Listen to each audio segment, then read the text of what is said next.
Hello दोस्तों, शक्ति pharma YouTube channel पर आपका स्वागत है।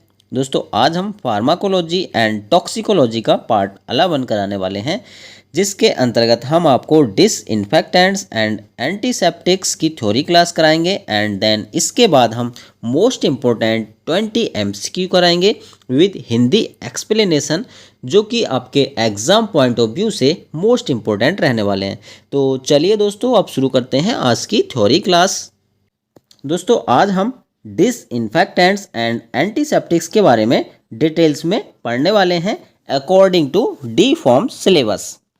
तो दोस्तों introduction of antiseptics and disinfectants, ठीक है। सबसे पहले इसका इंट्रोडक्शन देख लेते हैं, ठीक है। क्या होते हैं एंटीसेप्टिक एंड डिसइंफेक्टेंट्स? तो disinfectants and antiseptics are chemical agent use to destroy और inhibit the growth of microorganisms. तो दोस्तों डिसइंफेक्टेंट और एंटीसेप्टिक्स जो हैं आपके केमिकल एजेंट होते हैं, जो कि दोस्तों ग्रोथ ऑफ माइक्रो ऑर्गेनिज्म की ग्रोथ को इनहिबिट करते हैं और दोस्तों माइक्रो ऑर्गेनिज्म को डिस्ट्रॉय करने का काम करते हैं आपके disinfectant and antiseptics. Got it? दोस्तों एक बार और देख लेते हैं, ठीक है।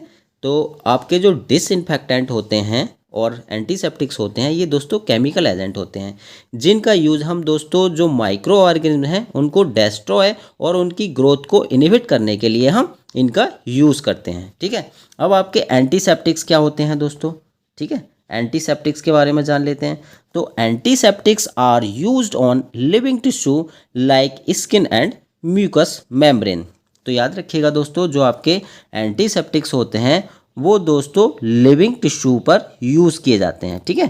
फॉर एग्जांपल जैसे कि स्किन एंड म्यूकस मेम्ब्रेन में हम इनका यूज़ करते हैं एंटीसेप्टिक्स का, ठीक है।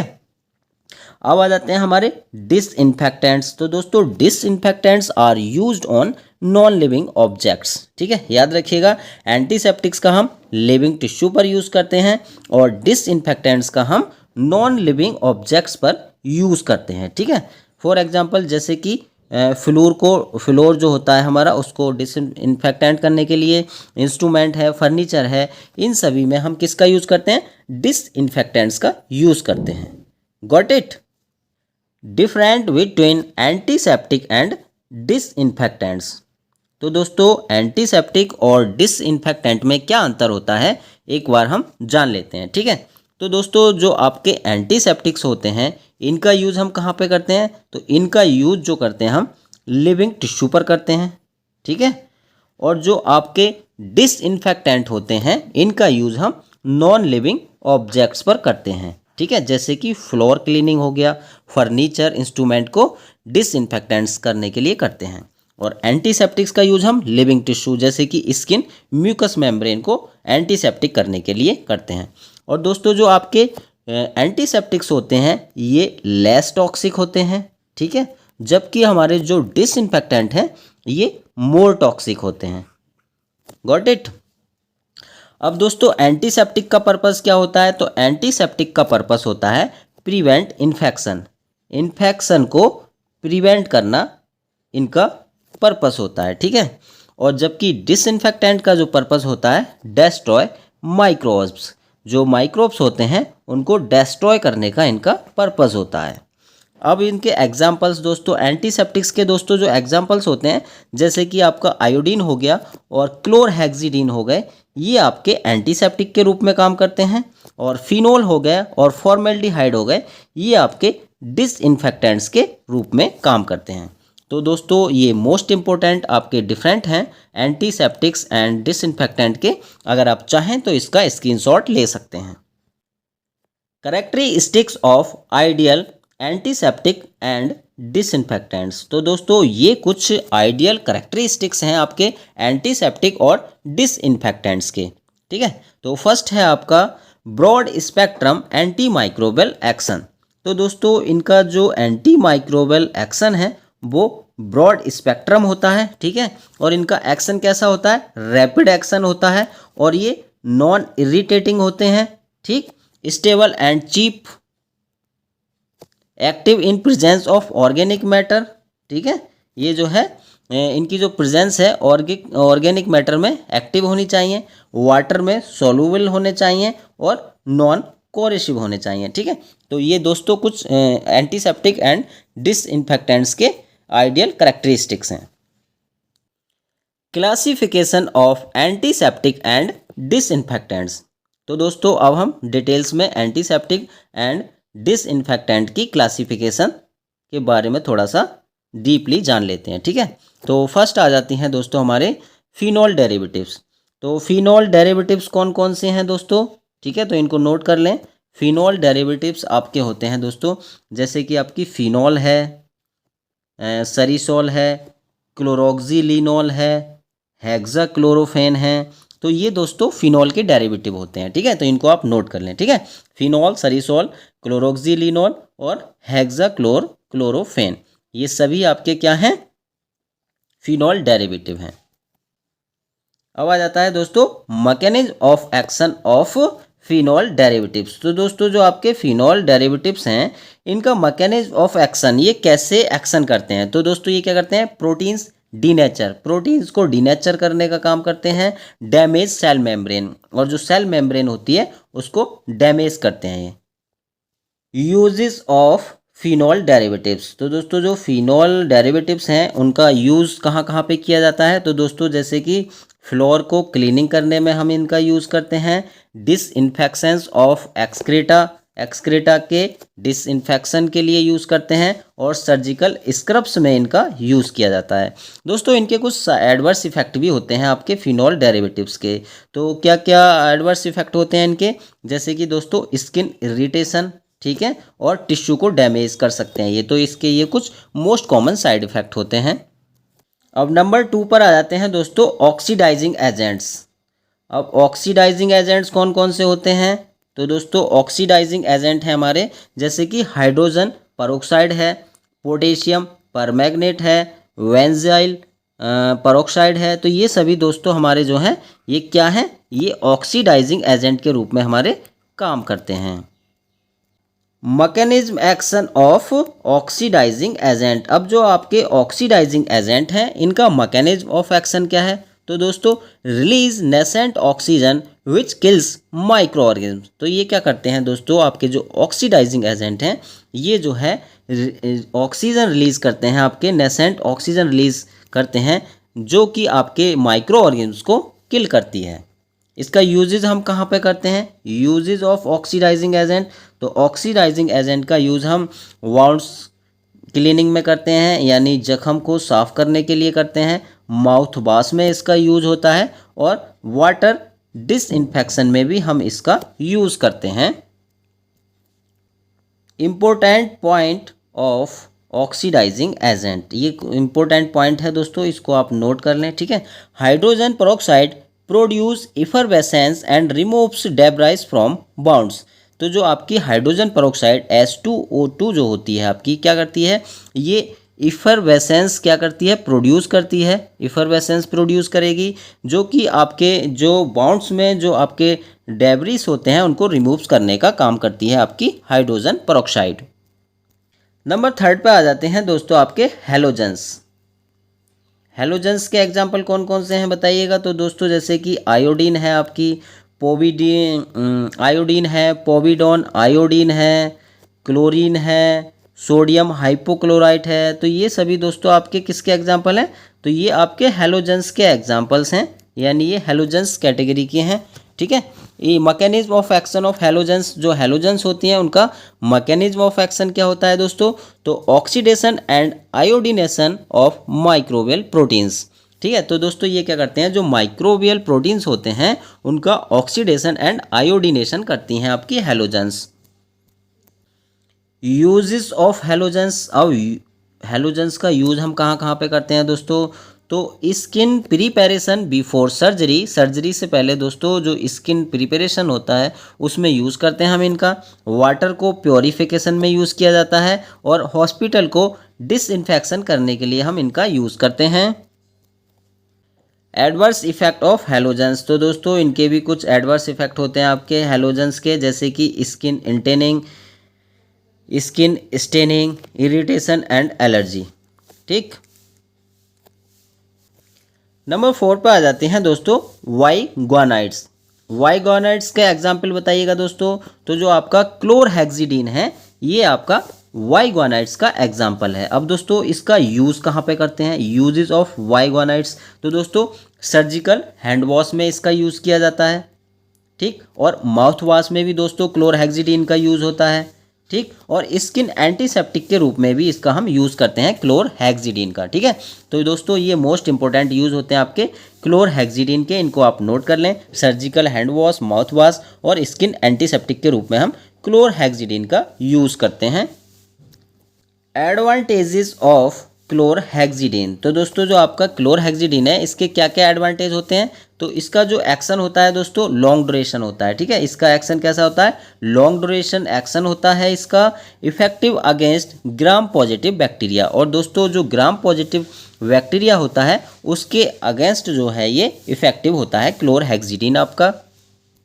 नंबर 5 पे आ जाते हैं दोस्तों आपके क्वार्टरनरी अमोनियम कंपाउंड्स। अब बताइएगा क्वार्टरनरी अमोनियम कंपाउंड्स कौन कौन से होते हैं। तो दोस्तों आपका सेट्रीमाइड है, बेंजलकोनियम क्लोराइड है, ये आपके जो है क्वार्टरनरी अमोनियम कंपाउंड्स होते हैं, ठीक है। दोस्तों ये इंपॉर्टेंट है, इनको आप नोट जरूर कर लें, ठीक है, क्योंकि प्रीवियस ईयर एमसीक्यू में पूछा गया है दोस्तों क्वार्टरनरी अमोनियम कंपाउंड से रिलेटेड। तो याद रखिएगा सेट्रीमाइड और बेंजलकोनियम क्लोराइड जो होते हैं ये आपके क्वार्टरनरी अमोनियम कंपाउंड्स होते हैं। मैकेनिज्म ऑफ एक्शन क्या होता है इनका, ठीक है, तो इनके मैकेनिज्म के बारे में भी थोड़ा सा आप जान लीजिए। ये क्या करते हैं दोस्तों, डैमेज बैक्टीरियल सेल मेम्ब्रेन, जो आपकी बैक्टीरियल सेल मेम्ब्रेन होती है उसको डैमेज करने का काम करते हैं आपके quaternary ammonium compounds. Uses of quaternary ammonium compounds, ठीक है। तो दोस्तों आपके जो सेट्रीमाइड और बेंजलकोनियम क्लोराइड हैं इनका यूजेस हम कहाँ कहाँ पे करते हैं। तो दोस्तों इंस्ट्रूमेंट को क्लीन करने के लिए हम इनका यूज़ करते हैं, और स्किन को एंटीसेप्टिक करने के लिए भी हम इनका यूज़ करते हैं, और सरफेस को क्लीनिंग करने में भी हम इनका यूज़ करते हैं। दोस्तों इसकी कुछ लिमिटेशंस होती हैं, आपके जो क्वार्टरनरी अमोनियम कंपाउंड्स होते हैं इसकी क्या लिमिटेशन होती हैं ये भी जान लेते हैं। Less effective in presence of soap and organic matter. तो दोस्तों ये जो है सॉप और ऑर्गेनिक मैटर की प्रेजेंस में जो है दोस्तों आपके लेस इफेक्टिव होते हैं, ठीक है। तो ये भी आप नोट कर लें, ठीक है। अगर दोस्तों सॉप और ऑर्गेनिक मैटर की प्रेजेंस रहेगी तो उसमें जो है ये लेस इफेक्टिव होते हैं। नंबर 6 पे आ जाता है दोस्तों हमारा एल्कोहल्स, ठीक है। अब एल्कोहल्स कौन कौन से हैं दोस्तों, एग्जाम्पल देख लेते हैं। जैसे कि आपका इथेनॉल 70% है, आइसोप्रोपाइल एल्कोहल है, तो ये दोस्तों अल्कोहल की कैटेगरी में आते हैं आपके। Mechanism action of alcohol. तो दोस्तों जो आपका अल्कोहल होता है उसका मैकेनिज्म ऑफ एक्शन क्या रहता है ये भी थोड़ा जान लेते हैं। तो ये क्या करते हैं दोस्तों, प्रोटीन डीनेचुरेशन, ठीक है, प्रोटीन का डीनेचुरेशन करने का काम आपका अल्कोहल्स करते हैं, ठीक है। अब अल्कोहल्स का यूज़ दोस्तों हम कहाँ कहाँ पे करते हैं। तो अल्कोहल्स का यूज़ दोस्तों हम हैंड सैनिटाइजर के रूप में भी करते हैं। Skin disinfection before injection. तो दोस्तों इंजेक्शन लगाने से पहले हम इसका यूज़ जो है डिसइंफेक्शन, स्किन को डिसइंफेक्शन करने के लिए भी हम करते हैं। मोस्ट इंपॉर्टेंट पॉइंट ये है दोस्तों, इसको आप नोट कर लें, इंपॉर्टेंट पॉइंट है, ठीक है, इसको आप नोट जरूर कर लें। जो आपका 70% जो अल्कोहल होता है दोस्तों is more effective than absolute alcohol, ठीक है। तो याद रखिएगा जो आपका 70% अल्कोहल होता है वो दोस्तों एब्सोल्यूट जो अल्कोहल है उससे जो है मोर इफेक्टिव होता है, ठीक है। तो ये इंपॉर्टेंट पॉइंट है, इसको आप ज़रूर से नोट कर लें। नंबर 7 पर आ जाते हैं दोस्तों एल्डिहाइड्स, ठीक है। अब एल्डिहाइड्स कौन कौन से होते हैं इसके एग्जाम्पल बताएं। तो फॉर्मेल्डिहाइड है आपका, ठीक है, ग्लूटार एल्डिहाइड है, ये तो दोस्तों एल्डिहाइड्स ग्रुप के एंटीसेप्टिक एंड डिसइंफेक्टेंट्स हैं। अब दोस्तों इनका मैकेनिज्म ऑफ एक्शन क्या है, mechanism of action of aldehydes. तो ये क्या करते हैं, alkylation of proteins and nucleic acid. तो दोस्तों ये प्रोटीन एंड न्यूक्लिक एसिड को एल्काइलेशन करने का काम करते हैं आपके एल्डिहाइड्स।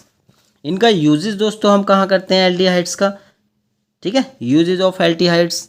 तो स्टेरिलाइजेशन ऑफ इंस्ट्रूमेंट, इंस्ट्रूमेंट को स्टेरिलाइज करने के लिए हम एल्डिहाइड्स का यूज़ करते हैं। ऑपरेशन थिएटर फ्यूमिगेशन, ठीक है, तो ऑपरेशन थिएटर में दोस्तों फ्यूमिगेशन के रूप में भी हम इनका यूज़ करते हैं एल्डिहाइड्स का। नंबर 8 पर आ जाते हैं दोस्तों मेटालिक साल्ट्स।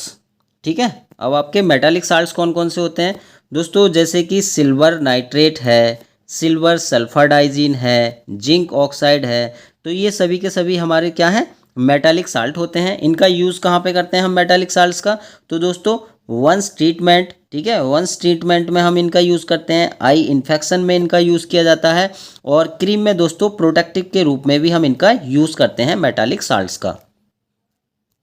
नंबर 9 पे आ जाती हैं दोस्तों हमारे डाइस। अब डाइस के एग्जांपल्स बताइएगा कौन कौन से हैं, तो दोस्तों जैसे कि जैनसन बॉयलेट है आपका, ठीक है, एक्रीफ्लेविन है, प्रोफ्लावाइन है, ठीक है। तो ये सभी आपके किसके अंतर्गत आते हैं, तो ये सभी हमारे डाइस की कैटेगरी में आते हैं। ठीक, इनको भी आप नोट कर लें दोस्तों। अब यूजेस ऑफ डाइस, डाइस का यूज़ हम कहाँ कहाँ पे करते हैं दोस्तों, तो स्किन इन्फेक्शन में इनका यूज़ किया जाता है, माइनर बाउंड्स में इनका यूज़ करते हैं हम डाइस का। नंबर 10 पे आ जाते हैं दोस्तों एसिड्स। तो दोस्तों एसिड्स का यूज़ भी हम एंटीसेप्टिक एंड डिसइंफेक्टेंट के रूप में यूज़ करते हैं। फॉर एग्जांपल जैसे कि आपका बोरिक एसिड हुआ, एसिटिक एसिड हुआ, ठीक है। तो ये दोस्तों आपके एसिड्स के एग्जांपल हैं। यूजेस ऑफ एसिड्स, ठीक है, जो आपके एसिड्स हैं जैसे कि बोरिक एसिड और एसिटिक एसिड, इनका यूज़ हम कहाँ पे करते हैं, तो दोस्तों जैसे बोरिक एसिड है उसका यूज़ हम कहाँ पे करते हैं, आई वॉश में करते हैं, ठीक है, और एयर इन्फेक्शन में इनका यूज़ किया जाता है। लेवल्स ऑफ डिसइंफेक्शंस, ठीक है, तो ये दोस्तों इसके कुछ लेवल्स हैं आपके डिसइंफेक्शंस के। ठीक है, जैसे कि दोस्तों हाई लेवल्स के कौन कौन से डिसइंफेक्शंस हैं, तो दोस्तों ये क्या करते हैं, जो हाई लेवल के डिसइंफेक्शंस होते हैं, kills all micro organism except some spores. तो दोस्तों ये ऑल माइक्रो ऑर्गेनिज्म को किल कर देते हैं, एक्सेप्ट जो आपके कुछ स्पोर्स वाले होते हैं उसको छोड़ करके सभी माइक्रो ऑर्गेनिज्म को ये किल कर देते हैं। फॉर एग्जांपल जैसे कि ग्लूटार एल्डिहाइड, ठीक है, और हाइड्रोजन परऑक्साइड। तो ये दोनों दोस्तों आपके क्या हैं, हाई लेवल के डिसइंफेक्शंस हैं। अब दोस्तों इंटरमीडिएट लेवल के कौन से डिसइंफेक्शंस होते हैं, तो ये जो आपके इंटरमीडिएट लेवल के जो डिसइंफेक्शंस होते हैं ये क्या करते हैं, किल्स बैक्टीरिया, फंजी और वायरसेस। तो दोस्तों ये बैक्टीरिया, फंजी और वायरस को किल करने का काम करते हैं आपके इंटरमीडिएट लेवल के डिसइंफेक्शंस। फॉर एग्जांपल जैसे कि आपके अल्कोहल है और फिनॉल है, ठीक है, तो ये आपके इंटरमीडिएट लेवल के डिसइंफेक्शंस होते हैं। अब आ जाते हैं दोस्तों लो लेवल्स के डिसइंफेक्शंस कौन कौन से हैं, तो जो लो लेवल्स के आपके डिसइंफेक्शन होते हैं ये क्या करते हैं, किल्स सम बैक्टीरिया ओनली। ये दोस्तों कुछ ही बैक्टीरिया को किल करते हैं, ठीक है। फॉर एग्जांपल जैसे कि जो आपके अमोनियम क्वाटरनरी अमोनियम कंपाउंड्स होते हैं वो आपके लो लेवल के डिसइंफेक्शंस होते हैं।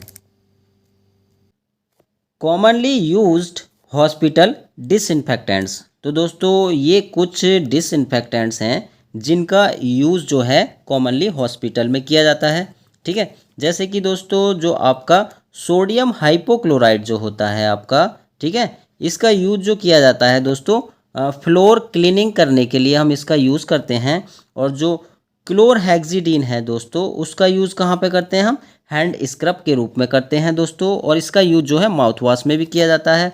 पोविडीन आयोडीन दोस्तों जो है इसका यूज जो हम करते हैं स्किन प्रिपरेशन के लिए करते हैं, ठीक है। ग्लूटार एल्डिहाइड जो है दोस्तों इसका यूज जो हम करते हैं एंडोस्कोप को स्टेरिलाइज करने के लिए हम इसका यूज़ करते हैं। और जो अल्कोहल होते हैं दोस्तों आपके वो क्या करते हैं, इंजेक्शन साइट को क्लीन करने के लिए हम इसका इस्तेमाल करते हैं दोस्तों।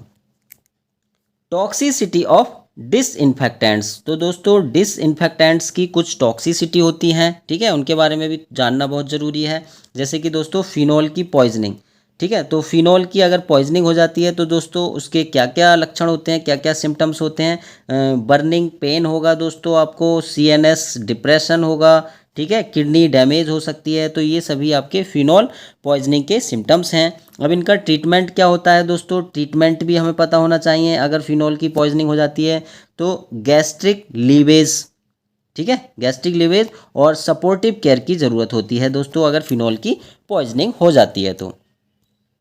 अब है दोस्तों आयोडीन टॉक्सिसिटी, ठीक है। अब आयोडीन की अगर टॉक्सिसिटी हो जाती है तो उसके क्या क्या सिम्टम्स हैं, तो दोस्तों मेटालिक टेस्ट, ठीक है, वॉमिटिंग, एब्डोमिनल पेन। तो ये इसके सिम्टम्स हैं। किसके सिम्टम्स हैं दोस्तों? Iodine toxicity. अगर किसी को आयोडीन टॉक्सिसिटी हो जाती है तो ये कुछ मोस्ट कॉमनली सिम्टम्स हैं। अब दोस्तों इसका ट्रीटमेंट क्या रहेगा? अगर किसी को आयोडीन की टॉक्सिसिटी हो जाती है तो उसके ट्रीटमेंट में दोस्तों हम स्टार्च सॉल्यूशन का यूज़ करेंगे, ठीक है, और सपोर्टिव ट्रीटमेंट की आपको आवश्यकता होगी इसमें आयोडीन टॉक्सिसिटी में। दोस्तों ये कुछ इम्पोर्टेंट एग्ज़ाम पॉइंट्स हैं जो कि आपके एग्ज़ाम टाइम के लिए रिवीजन के लिए दोस्तों काफ़ी मोस्ट इम्पोर्टेंट रहने वाले हैं, ठीक है। तो एक नज़र डाल लेते हैं दोस्तों इस पर, फटाफट रिवीजन कर लेते हैं। तो phenol coefficient measure disinfectant power. तो जो फिनॉल कोएफिशिएंट है दोस्तों वो डिसइंफेक्टेंट पावर को मेजर करते हैं, ठीक है। और दोस्तों जो आपका 70% जो अल्कोहल होता है इज वेस्ट एंटीसेप्टिक होता है, ठीक है। तो जो एब्सोल्यूट अल्कोहल की अपेक्षा जो आपका 70% अल्कोहल है दोस्तों वो मोर इफेक्टिव होता है। नेक्स्ट है दोस्तों chlorhexidine is widely used in surgical hand wash, ठीक है। तो जो क्लोरहेक्सिडिन होता है आपका दोस्तों ये सर्जिकल हैंड वॉश के रूप में यूज होता है और दोस्तों ये माउथ वॉश में भी यूज किया जाता है। Glutaraldehyde is used for endoscope sterilisation. तो जो ग्लूटार एल्डिहाइड है दोस्तों ये इसका यूज कहाँ पे किया जाता है? जो एंडोस्कोप होता है उसको स्टेरिलाइजेशन करने के लिए हम ग्लूटार एल्डिहाइड का यूज करते हैं। Povidone iodine is less irritating than tincture iodine. तो दोस्तों जो पोविडोन आयोडीन है वो दोस्तों टिंचर जो आयोडीन का जो टिंचर होता है उससे जो है लेस इरिटेटिंग होती है। हाइड्रोजन पेरोक्साइड यानी H2O2 जो होती है दोस्तों रिलीज ऑक्सीजन बबल्स। ये दोस्तों ऑक्सीजन बबल्स को रिलीज करती है। वन लाइनर फैक्ट्स, ये दोस्तों कुछ वन लाइनर फैक्ट्स हैं जो कि आपके एग्जाम के लिए मोस्ट इंपॉर्टेंट रहने वाले हैं, ठीक है। नंबर 1 है दोस्तों लाइजोल कंटेन्स सरीसोल। जो आपका लाइजोल होता है दोस्तों उसमें जो है आपका सरीसोल कंटेन्स होता है, ठीक। नंबर 2 पे आ जाता है दोस्तों डिटॉल कंटेन्स क्लोरोक्सीलिनोल। तो दोस्तों आपका जो डिटॉल होता है इसमें क्या पाया जाता है? तो इसमें दोस्तों क्लोरोक्सीलिनोल पाया जाता है। मोस्ट इंपॉर्टेंट है, कई बार डायरेक्टली एमसीक्यू पूछ लिया जाता है कि डिटॉल्स कंटेन, तो डिटॉल्स कंटेन क्लोरोक्सीलिनोल। और दोस्तों जो आपका सेवलॉन होता है Savlon contains chlorhexidine plus cetrimide. तो ये भी याद रखिएगा सेवलॉन में दोस्तों क्लोरहेक्सिडिन प्लस सेट्रीमाइड इंग्रीडिएंट्स पाए जाते हैं। नंबर 4 पे आ जाता है दोस्तों formaldehyde is used for fumigation. तो फॉर्मेल्डिहाइड का जो यूज़ दोस्तों हम फॉर्मिगेशन के लिए करते हैं। नंबर 5 पे आ जाता है दोस्तों जो आपका सिल्वर सल्फाडाइजिन है इज़ यूज्ड इन वंस, ठीक है। तो दोस्तों जल जाने पर हम किसका यूज़ करते हैं? सिल्वर सल्फाडाइजिन और सिल्वर नाइट्रेट का यूज़ किया जाता है। नंबर 6 पे दोस्तों जो आपका वेंजल कोनियम क्लोराइड है is a quaternary ammonium compound. ये भी आपको याद रखना है, जो बेंजल कोनियम क्लोराइड है ये क्वाटरनरी अमोनियम कंपाउंड ग्रुप का है, ठीक है। नंबर 7 पे दोस्तों जो आपका KMnO4 यानी पोटेशियम परमैंगनेट जो है ये आपका ऑक्सीडाइजिंग एंटीसेप्टिक के रूप में काम करता है। नंबर 10 पे दोस्तों जो आपका आयोडोफोरस जो होते हैं वो release iodine slowly, got it. Number 9 पे दोस्तों जो आपका बोरिक एसिड है इज़ माइल्ड एंटीसेप्टिक। तो बोरिक एसिड जो है दोस्तों माइल्ड एंटीसेप्टिक है जिसका यूज़ हम दोस्तों आई वॉश में भी करते हैं। नंबर 10 पे है दोस्तों जो ग्लूटार एल्डिहाइड है इज़ स्पोरिसाइडल, ठीक है। ग्लूटार एल्डिहाइड जो है दोस्तों वो स्पोर को किल करने का काम करता है। तो ये मोस्ट इंपॉर्टेंट दोस्तों वन लाइनर फैक्ट थे, ठीक है। अगर आप चाहें तो इसका स्क्रीनशॉट भी ले सकते हैं। दोस्तों ये कुछ निमोनिक्स ट्रिक है आपको एंटीसेप्टिक एंड डिसइंफेक्टेंट्स को याद करने की, ठीक है। तो दोस्तों जिससे कि आप भूलें नहीं उसके लिए दोस्तों ये बेस्ट निमोनिक्स है, आप सीधा याद रखिएगा फोबा कामा, ठीक है। फोबा कामा दोस्तों आप याद रखेंगे तो आपको जो है दोस्तों डिसइंफेक्टेंट्स एंड एंटीसेप्टिक्स की जो क्लासिफिकेशन है वो याद हो जाएगी, ठीक है। आपको सिर्फ क्या याद रखना है? फोबा कामा, ठीक है। तो P4 हो जाएगा दोस्तों आपका फिनॉल्स, ठीक। H4 हो जाएगा halogens, O4 oxidising agents, B for biguanides, A for alcohols, Q for quaternary ammonium compounds, A for aldehydes, M for metallic salts, A for acids। ठीक है, तो दोस्तों एंटीसेप्टिक और डिसइंफेक्टेंट्स की क्लासिफिकेशन याद करने के लिए सिर्फ आपको फोबा कामा याद रखना है। ठीक है, तो दोस्तों इसके माध्यम से आप दोस्तों बहुत ही इजीली तरीके से आप एंटीसेप्टिक एंड डिसइंफेक्टेंट की क्लासिफिकेशन याद कर सकते हैं। दोस्तों ये शॉर्ट नोट्स हैं आपके रिवीजन के लिए। ठीक है, तो फटाफट एक बार फिर से रिवीजन कर लेते हैं। दोस्तों आप जितना रिवीजन करेंगे उतना ही आपके लिए अच्छा होगा, इसलिए हम दोस्तों बार बार एक ही चीज़ को रिपीट करा रहे हैं ताकि आपको अच्छे से याद हो जाए, रट जाए। ठीक है, आप भूल ना पाएँ। एंटीसेप्टिक्स क्या होते हैं दोस्तों? तो एंटीसेप्टिक्स क्या होते हैं दोस्तों? Antiseptics chemical used on living tissue to prevent infection.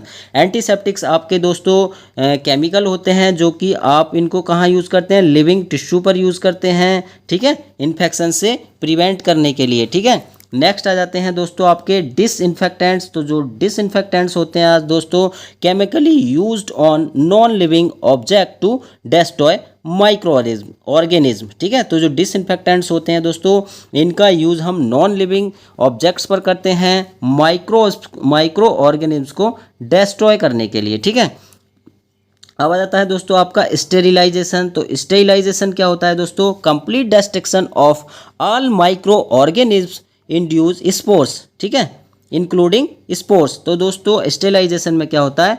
Complete destruction होता है, आपके जो ऑल माइक्रो ऑर्गेनिज्म होते हैं उनका कंप्लीट डिस्ट्रक्शन होता है इंक्लूडिंग स्पोर्स। नेक्स्ट है दोस्तों जर्मिसाइड। तो जर्मिसाइड का मतलब क्या होता है दोस्तों? Agent that kills micro organism. तो दोस्तों वो एजेंट जिसका यूज हम माइक्रो ऑर्गेनिज्म को किल करने के लिए करते हैं तो उसको हम क्या कहते हैं? जर्मिसाइड कहते हैं। दोस्तों यदि आपको किसी भी सब्जेक्ट का थ्योरी प्लस एमसीक्यू का पीडीएफ चाहिए तो हमारे व्हाट्सएप नंबर 8285800692 पर मैसेज कर सकते हैं। ओनली 29 रुपीज़ पर सब्जेक्ट के हिसाब से आपको पीडीएफ प्रोवाइड हो जाएंगे, जो कि दोस्तों आपके एग्ज़ाम टाइम में क्विक रिवीजन के लिए काफ़ी हेल्पफुल रहने वाले हैं। दोस्तों आई होप दैट कि आज की थ्योरी क्लास आपको समझ में आ गई होगी। तो चलिए दोस्तों अब हम टॉप 20 एमसीक्यू जो है सॉल्व करने वाले हैं क्विकली। क्वेश्चन नंबर है 201। Which of the following is used on living tissue to prevent infection. तो बताइएगा दोस्तों निम्न में से किसका यूज हम लिविंग टिश्यू पर करते हैं इन्फेक्शन से प्रिवेंशन के लिए?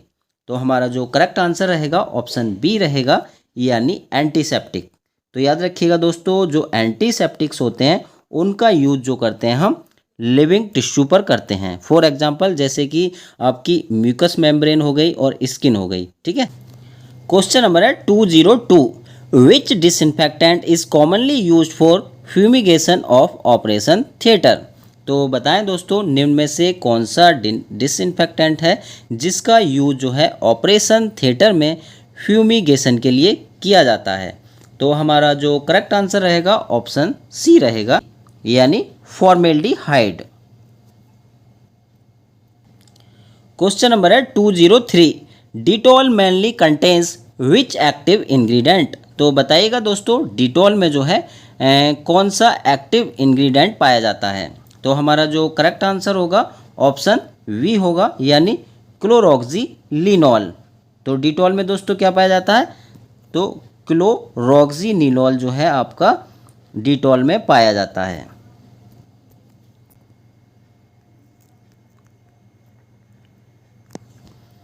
क्वेश्चन नंबर है 204। Which concentration of alcohol is most effective as antiseptic. तो बताइएगा दोस्तों निम्न में से कौन सी कंसंट्रेशन में एल्कोहल जो है मोस्ट इफेक्टिव होता है एज ए एंटीसेप्टिक के रूप में? तो हमारा जो करेक्ट आंसर रहेगा ऑप्शन सी रहेगा, करेक्ट आंसर हो जाएगा। ठीक है, क्वेश्चन नंबर है 205। Chlorhexidine belongs to which class of antiseptic. तो बताइएगा दोस्तों जो क्लोरहेक्सिडिन है वो आपका किस क्लास का एंटीसेप्टिक होता है? तो हमारा जो करेक्ट आंसर रहेगा ऑप्शन सी, यानी वाइग्वानाइड। तो आपका ऑप्शन सी जो है करेक्ट आंसर हो जाएगा। क्वेश्चन नंबर है 206। विच of the following release nascent oxygen. तो बताएं दोस्तों निम्न में से कौन नेसेंट ऑक्सीजन रिलीज करता है। तो हमारा करेक्ट आंसर रहेगा ऑप्शन बी यानी हाइड्रोजन पेरोक्साइड। ठीक है, हाइड्रोजन पेरोक्साइड यानी आपका जो करेक्ट आंसर हो जाएगा H2O2। ठीक है, हाइड्रोजन पेरोक्साइड का जो केमिकल फॉर्मूला होता है H2O2 होता है। क्वेश्चन नंबर है 207, povidone iodine is mainly used for. तो बताएं दोस्तों जो आपका पोविडोन आयोडीन होता है इसका यूज मेनली किस में होता है। तो हमारा जो करेक्ट आंसर रहेगा ऑप्शन बी रहेगा। तो इसका दोस्तों जो यूज होता है मेनली वो होता है आपका स्किन प्रिपरेशन बिफोर सर्जरी, यानी सर्जरी से पहले जो स्किन को हम एंटीसेप्टिक करते हैं उसमें यूज़ करते हैं आपका पोविडोन आयोडीन को। क्वेश्चन नंबर है 208, विच of the following is A quaternary ammonium compound. तो बताएं दोस्तों निम्न में से कौन सा क्वार्टरनरी अमोनियम कंपाउंड ग्रुप का है। तो हमारा जो करेक्ट आंसर रहेगा ऑप्शन वी रहेगा। ठीक है, तो जो आपका बेंजल कोनियम क्लोराइड है दोस्तों वो किस कैटेगरी का है। तो वो आपका होता है क्वार्टरनरी अमोनियम कंपाउंड। ठीक है, याद रखेंगे। क्वेश्चन नंबर है 209, फिनॉल एक्ट्स मेनली वाई। तो जो आपका फिनॉल होता है दोस्तों वो मेनली एक्ट जो करता है किसके द्वारा करता है। तो आपका जो करेक्ट आंसर रहेगा ऑप्शन बी रहेगा। ठीक है, इसका जो मैकेनिज्म ऑफ एक्शन होता है आपका फिनॉल का, ये क्या करता है जो प्रोटीन है उसको डीनेचुरेशन करने का काम करता है। क्वेश्चन नंबर है 210, which antiseptic is commonly used in mouthwash. तो बताइएगा दोस्तों निम्न में से कौन सा एंटीसेप्टिक है जिसका जो है कॉमनली यूज हम माउथ वॉश में करते हैं। तो आपका करेक्ट आंसर हो जाएगा ऑप्शन ए यानी क्लोरहेक्सिडीन। तो दोस्तों जो क्लोरहेक्सिडीन होता है उसका यूज हम माउथ वॉश के रूप में करते हैं। क्वेश्चन नंबर है 211, silver sulfadiazine is mainly used in. तो बताइएगा दोस्तों जो सिल्वर सल्फाडाइन होता है इसका मेनली यूज हम किस में करते हैं। तो हमारा करेक्ट आंसर हो जाएगा ऑप्शन बी यानी इसका जो यूज किया जाता है वंस में किया जाता है। क्वेश्चन नंबर है 212, which of the following is an oxidising antiseptic. तो बताएं दोस्तों निम्न में से जो है कौन सा ऑक्सीडाइजिंग एंटीसेप्टिक है। तो हमारा जो करेक्ट आंसर रहेगा ऑप्शन ए रहेगा यानी पोटेशियम परमैंगनेट। तो दोस्तों जो पोटेशियम परमैंगनेट होता है आपका वो ऑक्सीडाइजिंग एंटीसेप्टिक होता है और इसका जो केमिकल फॉर्मूला होता है दोस्तों KMnO4 होता है। ये भी आपको पता होना चाहिए। ठीक है, क्वेश्चन नंबर है 213, सेवलॉन कंटेन्स। तो बताइएगा दोस्तों जो सेवलॉन होता है उसमें क्या क्या इंग्रेडिएंट्स पाया जाता है। तो आपका जो करेक्ट आंसर रहेगा ऑप्शन बी रहेगा। ठीक है, इंपॉर्टेंट है दोस्तों ये, इस तरीक़ा के MCQ भी कई बार एग्जाम्स में पूछ लिए जाते हैं। तो आपका सेवलॉन में क्या होता है क्लोरहेक्सिडीन प्लस सेट्रीमाइड और डिटॉल में क्या होता है दोस्तों क्लोरोक्सीलिनॉल। ठीक है, याद रखेंगे। क्वेश्चन नंबर है 214, which of the following is sporicidal. तो बताएं दोस्तों निम्न में से कौन सा स्पोरिसाइडल होता है। तो हमारा जो करेक्ट आंसर है ऑप्शन ए है, जो ग्लूटार एल्डिहाइड है दोस्तों आपका ये आपका स्पोरिसाइडल होता है। क्वेश्चन नंबर है 215, phenol coefficient is used to determine. तो बताइएगा दोस्तों जो फिनॉल कोएफिशिएंट है उसका यूज़ हम किसको डिटरमाइन करने के लिए करते हैं। तो हमारा जो करेक्ट आंसर हो जाएगा ऑप्शन सी यानी डिसइंफेक्टेंट पावर को डिटरमाइन करने के लिए हम फिनॉल कोएफिशिएंट का यूज़ करते हैं। क्वेश्चन नंबर है 216, which halogen is commonly used for water purification. तो बताएं दोस्तों निम्न में से कौन सी हैलोजन ग्रुप का है जिसका कॉमनली यूज़ हम वाटर प्योरिफिकेशन में करते हैं। तो दोस्तों इसका जो करेक्ट आंसर रहेगा ऑप्शन बी रहेगा। ठीक है, तो जो क्लोरीन होती है दोस्तों इसका यूज़ हम किसके लिए करते हैं वाटर प्योरिफिकेशन के लिए करते हैं। क्वेश्चन नंबर है 217, सेट्रीमाइड एक्ट्स मेनली वाई। तो बताइएगा दोस्तों जो आपका सेट्रीमाइड है वो कैसे एक्ट करती है, उसका मैकेनिज्म ऑफ एक्शन क्या रहता है। तो हमारा जो करेक्ट आंसर हो जाएगा ऑप्शन ए हो जाएगा यानी सेल मेम्ब्रेन डैमेज। तो सेट्रीमाइड जो होती है दोस्तों वो सेल मेम्ब्रेन को डैमेज करने का काम करती है। क्वेश्चन नंबर है 218, which of the following is less irritating than tincture iodine. तो बताएं दोस्तों निम्न में से कौन सी जो है लेस इरिटेटिंग है आपके टिंचर आयोडीन से। तो आपका जो करेक्ट आंसर रहेगा ऑप्शन बी रहेगा, यानी पॉविडोन आयोडीन। तो दोस्तों जो पॉविडोन आयोडीन होती है आपकी, ये टिंचर आयोडीन से लेस इरिटेटिंग होती है, ये भी आपको याद रखना है। क्वेश्चन नंबर है 219, glutaraldehyde is commonly used for sterilisation of. तो बताइएगा दोस्तों जो ग्लूटार एल्डिहाइड है इसका कॉमनली यूज़ किसके स्टेलाइजेशन में किया जाता है। तो हमारा जो करेक्ट आंसर रहेगा ऑप्शन सी, यानी एंडोस्कोप। ठीक है, तो याद रखिएगा जो आपका ग्लूटार एल्डिहाइड है इसका यूज़ हम किस में करते हैं, एंडोस्कोप को स्टेलाइज करने में करते हैं। क्वेश्चन नंबर है 220, which of the following is a mild antiseptic used as eye wash. तो बताइएगा दोस्तों निम्न में से किसका यूज़ हम मिल्ड एंटीसेप्टिक के रूप में आई वॉश में करते हैं। तो हमारा जो करेक्ट आंसर रहेगा ऑप्शन ए रहेगा, यानी बोरिक एसिड। ठीक है, तो ये दोस्तों मोस्ट इम्पॉर्टेंट है, इसको आप नोट जरूर कर लें। जो बोरिक एसिड होता है दोस्तों इसका यूज़ हम आई वॉश में करते हैं एज ए मिल्ड एंटीसेप्टिक के रूप में। दोस्तों आज की क्लास कैसी लगी प्लीज़ कमेंट ज़रूर कीजिएगा। दोस्तों अगर आप हमारे टेलीग्राम ग्रुप से नहीं जुड़े हैं तो आपको डिस्क्रिप्शन बॉक्स में लिंक मिल जाएगा, वहाँ से आप जो है हमारे टेलीग्राम ग्रुप को ज्वाइन कर सकते हैं। दोस्तों अगर आपको किसी भी सब्जेक्ट के थ्योरी प्लस एमसीक्यू का पीडीएफ चाहिए तो हमारे व्हाट्सएप नंबर पर मैसेज कर सकते हैं, अपना नाम, कॉलेज का नाम और किस सब्जेक्ट के आपको पीडीएफ चाहिए मैं सेंड कर सकते हैं। विद इन आवर्स दोस्तों आपको पीडीएफ प्रोवाइड्स हो जाएंगी, जो कि दोस्तों आपके एग्ज़ाम टाइम पे क्विक रिवीजन के लिए काफ़ी हेल्पफुल रहने वाली हैं। दोस्तों अगर आपने अभी तक हमारा चैनल सब्सक्राइब नहीं किया है तो प्लीज़ चैनल को सब्सक्राइब कीजिएगा और वीडियो को लाइक एंड शेयर करना नहीं भूलिएगा। सो प्लीज़ दोस्तों stay healthy and take care. Thank you for watching.